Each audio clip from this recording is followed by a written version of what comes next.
మీకు తెలుసా మనం ఎవరికి ప్రార్థన చేయాలో?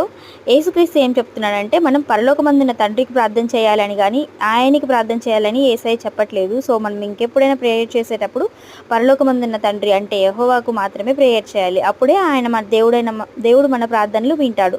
ఏమని ప్రార్థన చేయాలి? మనం దేవుని రాజ్యం కోసం ప్రార్థన చేయాలి. ఇంకా మన కోరికలు నెరవేర్చేలాగా మన అవసరతలకు ఆయనకి చెప్పుకోవాలి. మన మనసులో ఉన్న బాధంతా ఆయనకి చెప్తే ఆయన బాగా విని, ఒక తండ్రి పిల్లవాడు చెప్పినప్పుడు ఎలాగ విని వాళ్ళ అవసరతలను తీరుస్తాడో, అలాగే ఆయన కూడా మన ప్రార్థనలన్నీ విని మన అవసరతలను తీరుస్తాడు. కొన్నిసార్లు మనకి అవసరతలు డైరెక్ట్‌గా తీర్చేయకపోవచ్చు. బట్ స్టిల్ ఒక సమయంలో అవి ఖచ్చితంగా తీరుతాయి. అవి ఎప్పుడైతే ఆయనకి ఇష్టానుసారంగా ఉంటాయో. సో, నీతిమంతులు చేసే ప్రార్థన ఎప్పుడు ఆయన ఆలకిస్తాడు. కాబట్టి మీరు మంచి హోప్‌తో ఆయనకి ప్రార్థన చేస్తే మనం ఇంకా ఆయనకి దగ్గరవుతాం. ఎప్పుడు శాంతితో, సంతోషంగా ఉంటాం.